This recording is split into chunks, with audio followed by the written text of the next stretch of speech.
Welcome back to another FPL video. In this video, I'll share my thoughts ahead of game week 4. I'm not using my wildcard this game week, but I know that a lot of managers are, so I'll share my thoughts on the game week 4 wildcard as well. Let's have a look.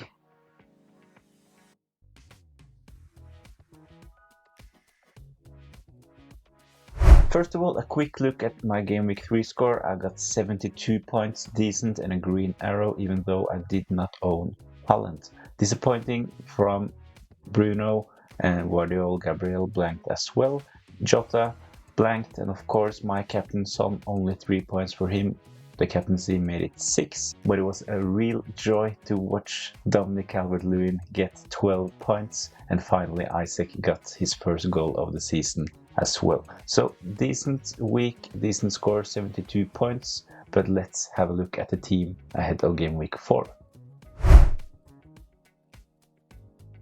So this is my team for game week 4. It looks decent and I have 3 free transfers as well. It's not ideal that Gabriel faces Son in the Arsenal-Tottenham game, but other than that, I do believe that these fixtures are quite good. Henderson playing against Leicester, Van Dijk, Salah and Jota against Nottingham Forest at home, Guardiola against Brentford, Bruno against newly promoted Southampton. My patience is really running low with him, so hopefully he can get something in game week 4. Eze got a goal in game week 3 and 10 points, and hopefully he can replicate that against Leicester in game week 4. Up top, Calvert-Lewin, hopefully he can do the same as in game week 3 as well. And Isaac has a really good fixture away against Wolves. Right now I'm planning to save another transfer. I can't really see any obvious moves, and of course there are still international games to be played, so I'm not spending that much time on planning transfers before the pressers on Thursday and Friday ahead of the next deadline. However, I'll share the weekly watch list, so if one of my players gets injured, these are my potential replacements. So this is the watch list ahead of game week 4. Rodgers, he still has decent fixtures. He is owned by 14% of the managers and has a quite decent expected goal.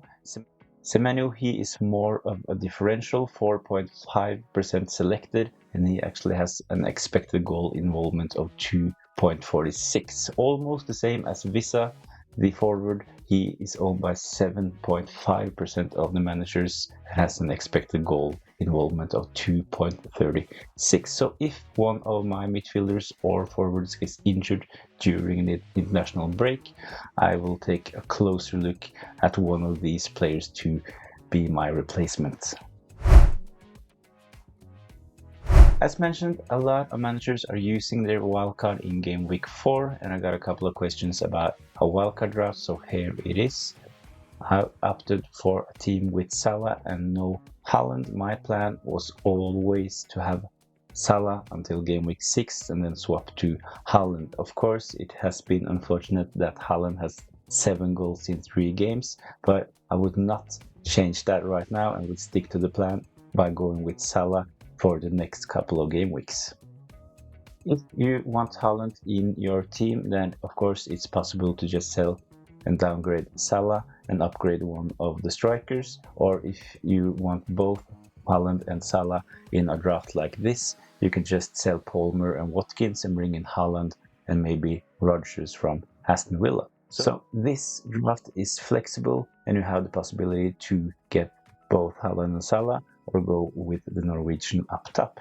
This team also has a really strong bench: Semenyo, Davis and Robinson, 2 4.5 defenders with good rotation. I also believe that maybe Mbeumo should be benched ahead of Semenyo. But right now this is something I would go for if I were to use my wildcard in game week 4. So just to clarify the situation with Salah and Haaland, I actually believe that having both is maybe compromising your team too much. So for me, it's either Haaland or Salah. So right now I'm leaning towards Salah because of the fixtures as mentioned. As you can see, they have really good fixtures in game week 4, 5 and 6, while Haaland and City actually have a couple of tough games in game week 5 and 6. So my plan, as mentioned, was always to swap Salah out and bring in Haaland in game week 6 or 7. And after watching Norway play against Kazakhstan on Friday, I really believe that this plan is still viable. So for me, Salah right now, but Haaland after game week 6 or in game week 6. So back to my team right now. I'm leaning towards saving a transfer. I have 3 transfers already.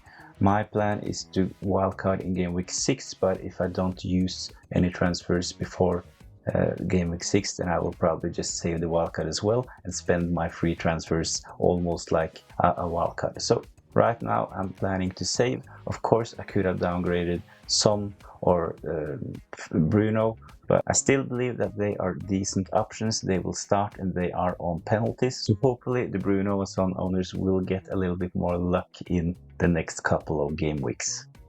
Let me know in the comments down below, do you have a planned transfer ahead of the game week 4 deadline? My captain for game week 4 will probably be Mo Salah. He has been so good in the opening game weeks, so hopefully he will continue delivering in game week 4. But however, when we take a closer look at Nottingham Forest stats, they have actually been quite good, and they were at the end of last season as well. So I do believe that Nottingham Forest's defense is kind of underrated, but hopefully Liverpool can do something about their good stats. If I had Haaland in my team, I would probably go for him in game week 4 when Man City play against Brentford at home.